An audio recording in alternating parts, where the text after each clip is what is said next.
Wantoota fi hordoftoota qilleetu ashama harka fuunee warreen amantaa biraa qabdanillee asumaanu qilleetu maal qabatee dhufe jechuun keessan waan hin oolamne har'aan wanneen qabadee isiniif dhufe akkuma beekamu akkuma barame Leenaatu fi abbaan mana yaani jaarsi Leenaatu wal dhabdee isaan jidduu deemaa jiru agartan jeen yaada. Asumaanu anilleen waan kanarraa anilleen wanti kun nalaallateetiin asumaan waan kana akka yookaan qilleetu bitti wanneen qabadee isin dhufe wanni kun waan bareedaa miti wanni kun waan gartee safuu keenyaaf nuuf ta'uu fi miti jeetiin isiniif dhufe wanni kun ammoo barbaachisaadha akkan ol baanii sooshaal miidiyaa irratti waan akkanaa dalaguun hin barbaachisu jechuudha. Asumaanu jaalatamtootaa fi hordoftoota keenya egaa wanni biraa asumaanu itti aansee wanni qabadee isiniif dhufe Leenaatu ni beektanii abbaa mana isiitillee akkuma ni beektan jeeyyaadha. Wanni isaan irra waliin jiran maali yoo kan jettan taate anis gaa wanni kun yaani sooshaal miidiyaa kanarra deddeemtee anillee xiqqoo maaliif yaada qabu hin ibsanne akkuma nama tokkottu ni ibsadhe jeetiin dhufe. Hanga dhuma yookaan viidiyoo teenyatti akka nu faana turtan dhaamsa kiyyaan isiniin ja'a. Leenaatu abbaa manaa nama arrabsuu dhiisi jeetiin amma dura kaa'ee jira.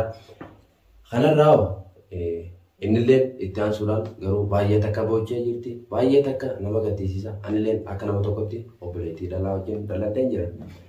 Kanarraa wanni akkanaa kun ilma dhiiraa tokkorraa hin barbaachisu jechuudha.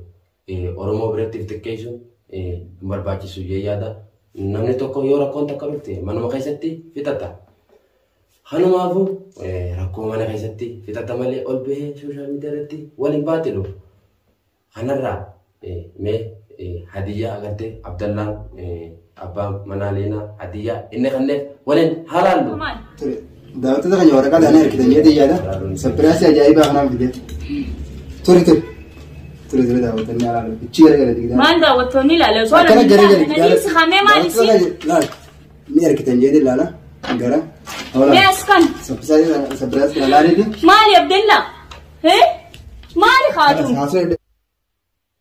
Asumaanuu haa jaalatamtootaa fi hordoftoota keenya viidiyoo tana agartan jeeyyaadha. Asumaanuu yuutuuba Leenaa jala dheetanii ilaaluu dandeessan. Warreen hin arginleen asumaanuu dhaqaa irratti gartee hirmaadhaa isiillee jajjabeessa akka abbaa manaa kiyya kana haa deebiftan isin kadhadha.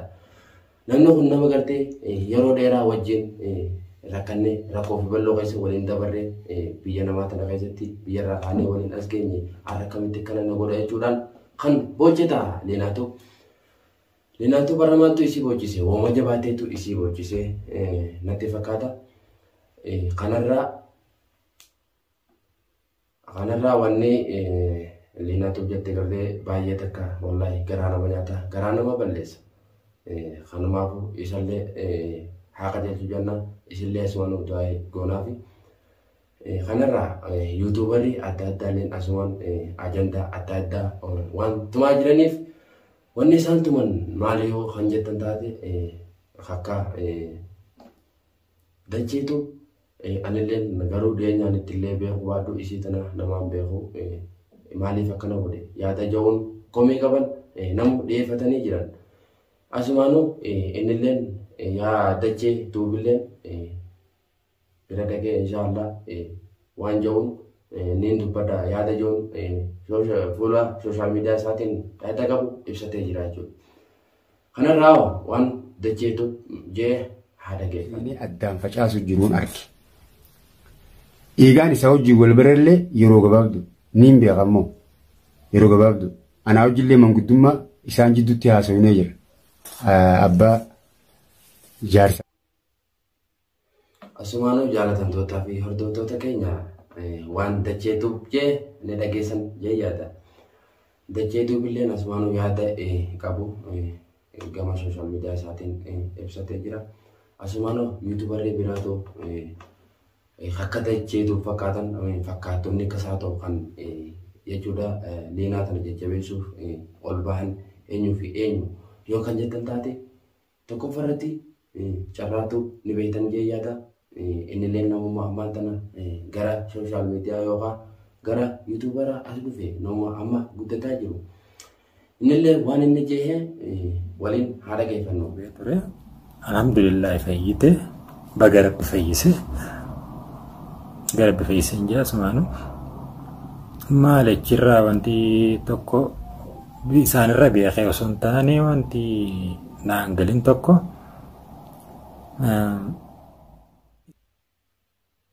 asumaanuu jaalatamtootaa fi hordoftoota keenya carraa tuub waan inni jee dhageessan jee yaada. Asumaanuu gaa kan itti yaanoo eenyu boo kan jettan taate nama hedduu ragaa anilleen waa isinirraa badee dhufullee ogguu takka takka waan babbareedaa isiniif qabadee dhufa. Waan nama gaddisiisu qofa osoo hin ta'in waan nama gammachiisullee isinii qabadeen dhufa jeetiin abdii qabaa isin kanarraa nu jajjabeessuun hamilee nutti godhuun sheer laayikii godhuun miidiyaa keenya kana yookaan yuutuuba keenya kana nu guddisaan isiniin jaa. Nutilleen ammuma ijoollee amma lafaa kaa jirtu waan taateef waan adda addaa qabannee isin hedduuna itti aansuudhaan eenyu kan yookaan waa'ee liinaa kan dubbataa jiru yookaan karra haasawaa jiru eenyu yoo inni kun nama yookaan liinaa tuuffaa wajjin hedduu wajjin dalagaa oolanii anneessitu ni beekama. Nama ta'ee qabadiin qabne hin jiru jechuudha.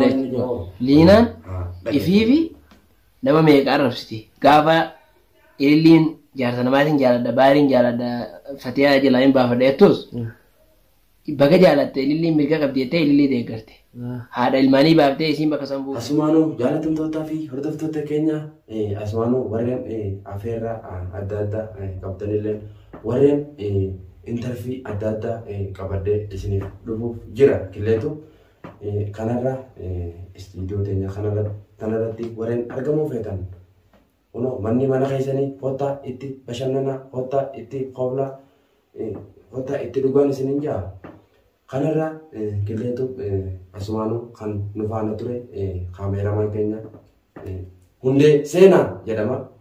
Kaameramaan keenya hundee seenaati istiidiyoo keenya keessatti kan argamu hundee seenaatii fi killeetu isiniin jecha itti aansuudhaan wanni nuti qabannee dhufne har'a kanuma waa'ee liinaa tuubii hanga viidiyoo biraatiin walitti deemuutti nagaa nuuf tura.